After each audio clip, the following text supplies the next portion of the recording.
This program contains true stories of rescues. All of the 911 calls you will hear are real. Whenever possible, the actual people involved have helped us reconstruct the events as they happened.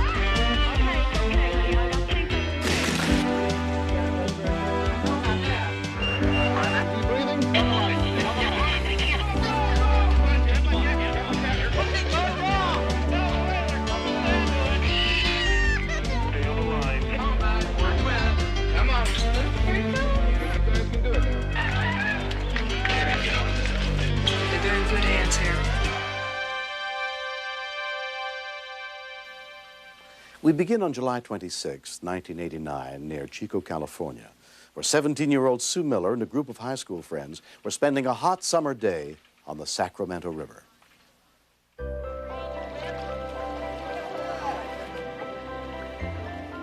As long as I've lived here, it's been the thing to tube down the Sacramento, and I had never done it before. I don't think most any of us had. So where are the sandwiches, you guys? They're coming. At first I was a little leery because I'd heard a lot of horror stories about going down the river. You had to be careful because of the snags, but the water was so calm that it didn't seem like, anything could hurt you. All right, who wants a...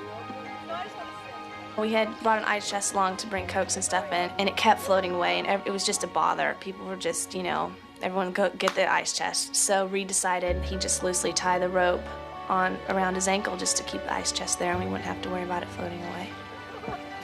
15-year-old Reed Taylor, star quarterback of his high school football team, was the only one on an inflatable raft that day. We had some zinc to put on our face, like red and green, and so Reed started drawing lightning bolts or, just goofing off. He's real fun. We were having a really good time. Although the air temperature was 105 degrees that day, the water was only 55. Unlike the others, 17-year-old Shelley Carrier had been tubing before. It took quite a while for everyone to get in because it was so cold. And right when we got in, another girl and I had noticed that there was a snag. And so we said, you need to put your feet in and kick out of the way. Everyone kind of ignored us. It's cold, we don't want to put our feet in.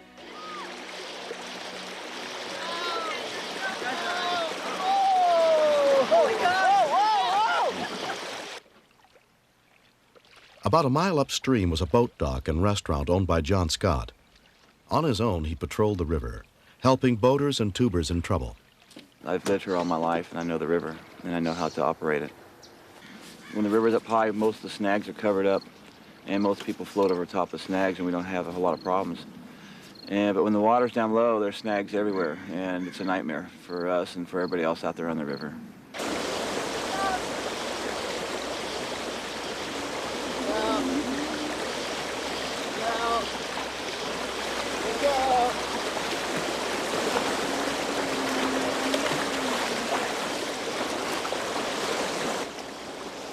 Reed was on the raft. He really couldn't kick, and there was so much weight I couldn't, kick hard enough to pull us away from the snag, so we basically just headed right for the snag.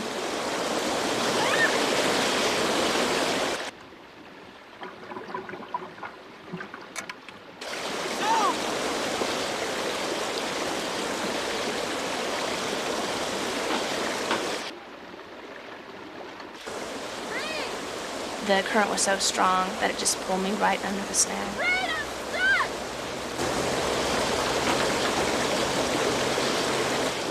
And when I came up on their side, my foot was caught in the branches that were under the water. He somehow got my foot loose, stuck me on his raft, pushed me away, and told me he'd be there soon.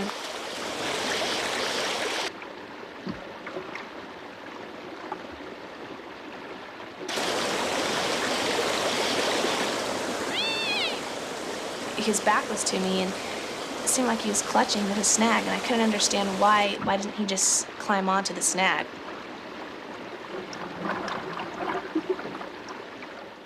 once the river turned, I couldn't see him anymore. And I just kept waiting. I kept looking to see if when he was coming, and he never came. Cindy Waters was tubing with a friend that day when she heard Reed scream for help. He didn't say anything till we were right there. And once you get right there, there's nothing you can do because the current just takes you past. He looked horrified. He was in sheer terror. I couldn't climb from the shore to the snag. I had to jump back into the river because of how dense the berry vines were through there. When I was on the snag, I only had one free hand. I'd pulled on the rope to bring him towards me and stuck the rope into my teeth so he wouldn't slip back into the water, and used my free hand to pull up some more, but from his waist to his head, he was still submerged underwater.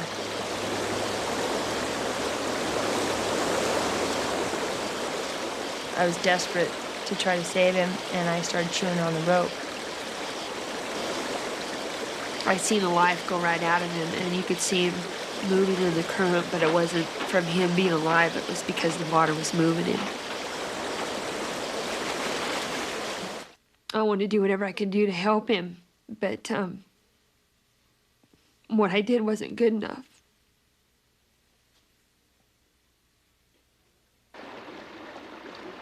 I knew there was nothing I could do to save him. I got sucked back down the stream, past the point of even being able to hang back on to the shore again. When we continue, I picked up the rope, I didn't even see anything. And all of a sudden I seen his leg come out. His leg! Get the rope! Get the rope! Tony, get a knife!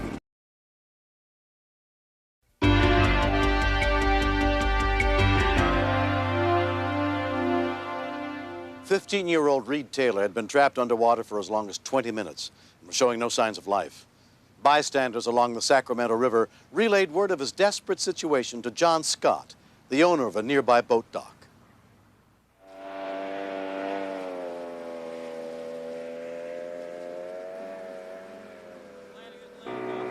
We checked the whole river on the way down, but we basically know already where we're going, which snags to look at. Accompanying John were two of his employees, including Eric Olson, who had never been on a rescue attempt before. So I started looking for somebody above the water, you know, but John had spotted some tubes and there was nobody around, you know. Like, why are we going over there? We saw an ice chest sticking, by the tree, and he just headed right for it. He kind of knew. I picked up the rope, I didn't even see anything. And all of a sudden I seen his leg come out. His leg! Get the rope! Get the rope! Once that rope's cut, there's no second chance. We either, we get him in the boat or we lose him. The current was so strong that I almost fell in the water myself. I almost let go of him. Hold on to him! Come on, Tone! I can't breathe! Hurry up! Come on, Tony, hurry up! The kid couldn't weigh more than 150 pounds, and it took three guys well over 200 pounds to get this kid out. The current was just, it felt like a magnet. After being trapped underwater for as long as 25 minutes, Reed was not breathing and had no pulse. We just started CPR, and once we got started on that procedure, the next thing we thought of was getting back as fast as that boat could get us back.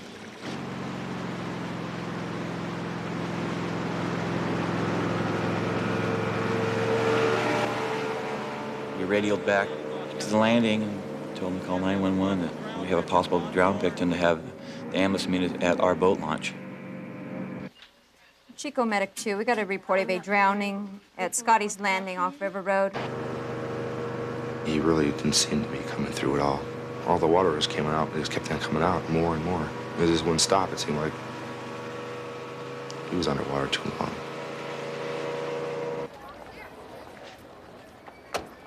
By the time Reed's friends reached their truck, they were still unaware of how serious his condition was. We heard that he was at Scotty's boat landing and they were administering first aid. Oh, first aid. I'm like, phew, he's out of the water. I'm thinking first aid. He got bumped, on the logs and stuff, and everyone's like, oh, cool. He's out, he's okay. A lot of people were willing to help. It was a really good feeling to see. 4, 5, switch. I told him, don't let go. I said, we're right here. We're all here helping you. Don't give up. 1, 2, 3, 4, And, 5. you know, he didn't look good. 3, 4, 5. As soon as paramedic Jeff Moore and his partner Carrie Allen arrived, they took over Reed's care. It took us approximately 8 minutes to get to the scene, which for us is at the upper limits of our response time. We were immediately fraught with a sense of helplessness. This individual, it was reported, may have been down as long as 1 hour. 1, 2, 3, 4, 5. The patient wasn't breathing. It didn't have a pulse. In fact, we could call him clinically dead. In the back of my mind, I thought, we don't have any hope. And maybe we're even doing this for aesthetic value. Maybe we're doing this because there's a bunch of people around watching us. We got him in the back of the ambulance, and we gave him an advanced airway. Instituted an intravenous line, gave him several cardiac medications to stimulate his heart. Just look, there was nothing there. There was nothing. He was blue. I mean, it just looked like that couldn't be Reed. I mean, not the guy that was painting faces on with zinc, you know. It was hard for me to think that if anything had happened to Reed, he saved my life.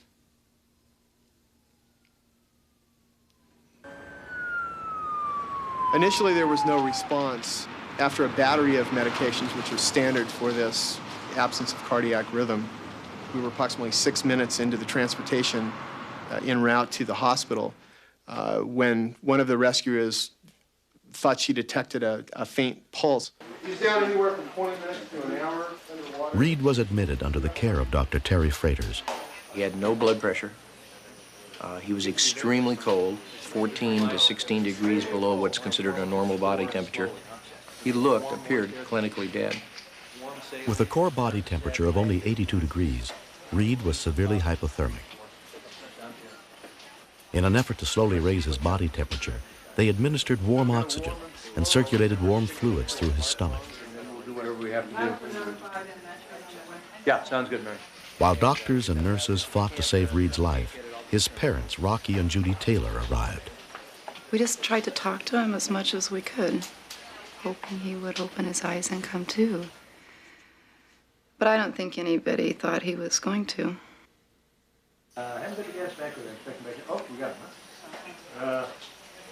For twin brother Jeremy, the shock was overwhelming. I tried thinking about Reed not being there, and I couldn't even think about it. I couldn't even imagine that we wouldn't be together. Around 3 a.m., a nurse brought the Taylor family some news. I don't think anybody could believe it when she came out and they said, Reed's opened his eyes. So we all went racing in there, and he was back asleep again. And then she said, Reed, open your eyes. And he did. He just opened his eyes. It was wonderful. Oh, good. That's the way. You see your mom? My mom grabbed hold of his hand, and he squeezed her hand. And then, while he was doing this, he kind of rolled his head over, and he just looked at me and gave me the faintest smile. And right then, I just knew he's gonna pull through. After only 4 days in the hospital, Reed was released, showing no ill effects from his near drowning. The immersion in the cold water, much reduced. The amount of requirements that are needed to sustain life, particularly the brain. But I feel that it was miraculous resuscitation, and if the resurrection was a 10, this was would score about a 9. Over!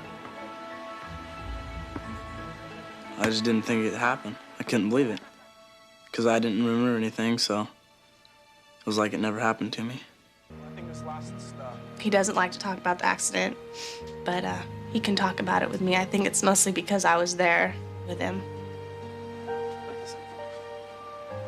At the beginning of Reed's sophomore year of high school, his friend Sue Miller went off to college. Did you get it all? Yeah. I'm gonna miss him. I mean, he saved my life, and I think there's always gonna be a special feeling there. Thank you. 1 year later, Reed is quarterback of the football team again. His complete recovery still amazes rescuer John Scott. It's something that I'll never forget the rest of my life. And when you look at a kid that was lifeless laying on the beach or in the water, and then you look at him, he's breathing, he's up and about, and he's bright-eyed, he's smiling, and he looks good, you know. That's about the most exciting thing that could ever happen. I love all those people. I love them all. A special place in heaven for people like that. No doubt about it. Next. I was waiting for my mom to pick me up, and she came across the street and picked me up by the playground.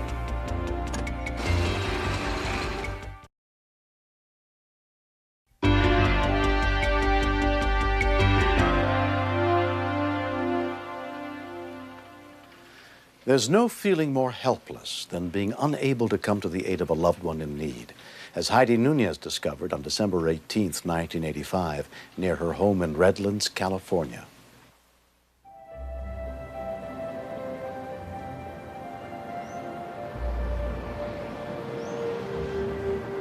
I was on my way to pick up my daughter from school. She was in kindergarten at the time. Heidi was 5 months pregnant with her third child. I had my son, Matthew, in the back seat in his car seat, and we headed off towards the school.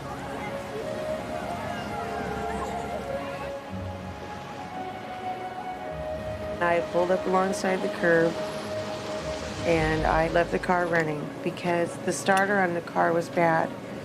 And sometimes if you shut the car off, it wouldn't always start up again. And I thought that my son would be okay because he was in his car seat.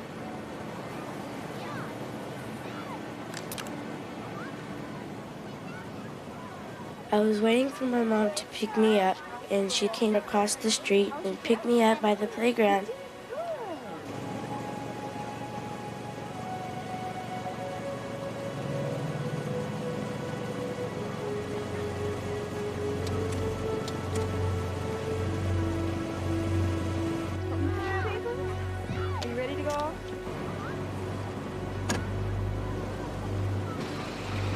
I grabbed her hand and we turned around, and my car was going down the street with my son in the front seat. My first reaction was just to go after it, to see if I could catch it, but it just seemed like the faster I ran, the faster the car was going. And I thought, oh, God, if there's a God, make my legs run faster. And I couldn't run any faster, and my son was crying for me. The further away the car got, the faster it was going, and it started heading towards houses. I thought, dear God, I know he's gonna die because it was going so fast and it was so out of control. Mailman Alex Verdeo had just begun his daily route. When I heard this crashing noise, I looked out on the street and I seen this car popping out of this neighbor's yard, and I noticed that there was no one driving in it, and I could hear a kid screaming in the car. The boy was standing on the front seat. So there was that thought that if I'm not able to stop this car is going to hit whatever it's going to hit, be in a car, be in a house. This little kid's going to fly through that windshield. And something in my mind told me that I was the only one there that could do something. The car was quickly approaching a busy intersection, less than 100 feet ahead.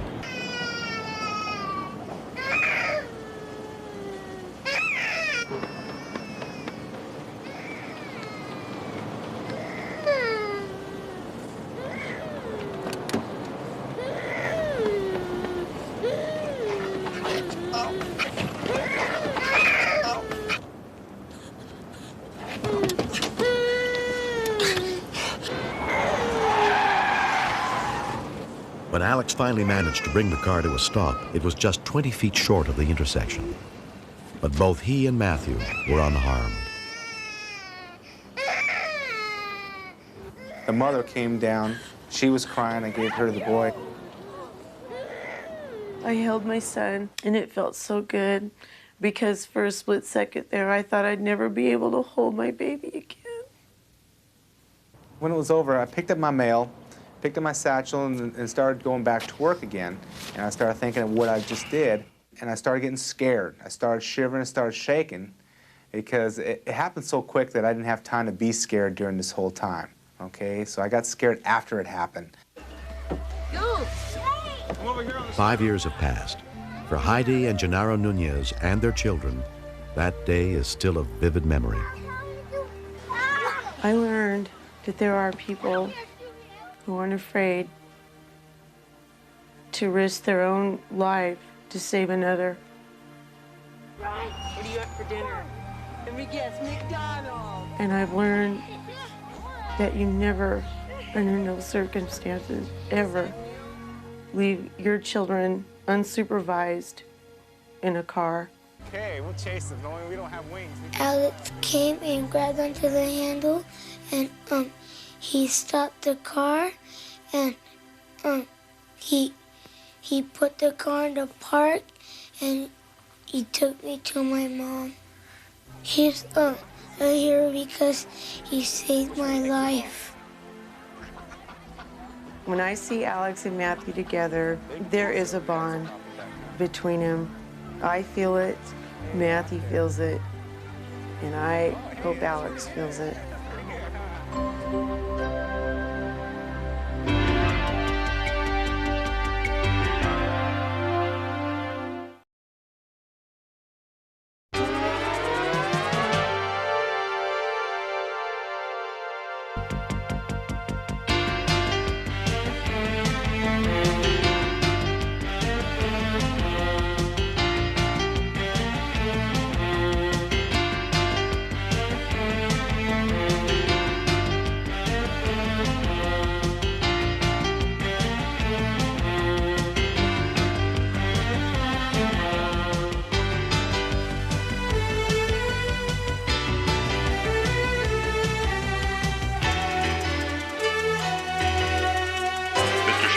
Step out of the car, please.